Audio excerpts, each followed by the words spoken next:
मैं आज अंडमान निकोबार आइलैंड में सेलुलर जेल में, जहाँ वीर सावरकर कैद रहे बहुत दिन तक, यहाँ बैठा हूँ सबसे ऊपर की मंजिल पर, छत पर, जहाँ किसी को परमिटेड नहीं था आना। तो अब तो विजिटर्स अच्छी अच्छी यूनिफॉर्म में और अच्छे अच्छे ड्रेस में आकर फ़ोटो खिंचाते हैं यहाँ पे।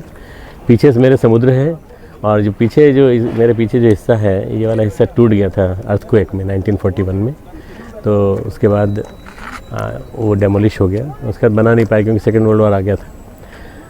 1947 में भारत आज़ाद हो गया। तो ये 1906 में बनी थी ये जेल, और 1906 से 1911 से 1921 तक 10 साल तक वीर सावरकर यहाँ पर कैदी रहे। उनके कक्ष में हम लोग गए थे, वहाँ पर जाके हमने देखा कि कितनी कड़ी परिस्थितियों में वो लोग रहे।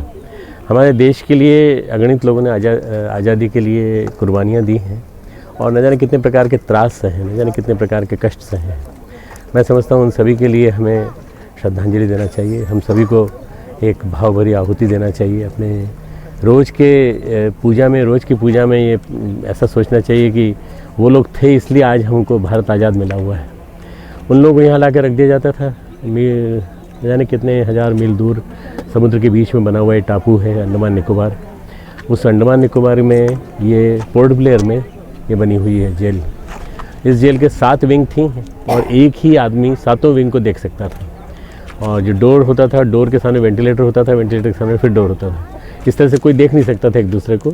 और 693 एट ए टाइम कैदी रहते थे। ये ऐसा कुछ यांत्रिक जो सिस्टम था कि इसमें पनिशमेंट भी था, फांसी घर भी यहीं था, फांसी भी सबके सामने दी जाती थी। और कोई ज़रा सा भी कोई बागी काम होता था, कोई किसी की भावना ऐसी निकल आती थी, तो उसको फिर रात भर का पनिशमेंट, बांध करके पनिशमेंट दिया जाता था। तो ये जो यातना यहाँ मिली है इनको, हमारे स्वतंत्रता संग्राम सेनानियों को, सभी सेनानी माने जाएंगे, चाहे किसी भी अपराध में लाएगा हो, सभी सेनानी माने जाएंगे। उन सभी सेनानियों को गायत्री परिवार श्रद्धांजलि देता है। और कल से आरंभ होने वाले 51 कुंडी यज्ञ में हम अपनी श्रद्धा भरी आहुतियाँ देंगे उनको, और उनकी आत्मा की शांति के लिए प्रार्थना करेंगे कि उनकी आत्मा शांत हो, उनकी आत्मा को शांति मिले, भारत माता के चरणों में स्थान मिले, परम पूज्य गुरुदेव परमवंदनीय माता जी के चरणों में स्थान मिले। और जो पीछे मेरे देख रहे हैं समुद्र पूरा टक्कर मारता है, ये है बंगाल की खाड़ी। बंगाल की खाड़ी के उस पार जो है वो भी समुद्र है पूरा का पूरा, वही बंगाल की खाड़ी का ही है। ये जो क्षेत्र था वो ऐसा था कि इसको क्रॉस करके कोई जा नहीं सकता था। ये बहुत ही अननिगोशिएबल एरिया, मतलब आप कहीं पार ही नहीं कर सकते, किसी तरह से किसी भी स्थिति में जा सकते। मैं समझता हूँ कि ये ऐतिहासिक दौरा है जिसमें मैं यहाँ आया हूँ गायत्री परिवार की तरफ से, और देख कर के मैं यहाँ के हैरत अंगेज विवरण को सुन के वास्तव में मैं खुद आश्चर्यचकित हूँ कि कैसे मैं इतने दिनों तक वंचित रह गया यहाँ आने से और अपने शहीदों के स्थानों को, स्मारकों को देखने से। अब यहाँ करीब 3 बिल्डिंग है, 3.5 बिल्डिंग है। बाकी 3 बिल्डिंग जो है उनको जापानी जाते जाते तोड़ के चले गए, एक भूकंप में ख़त्म हो गई।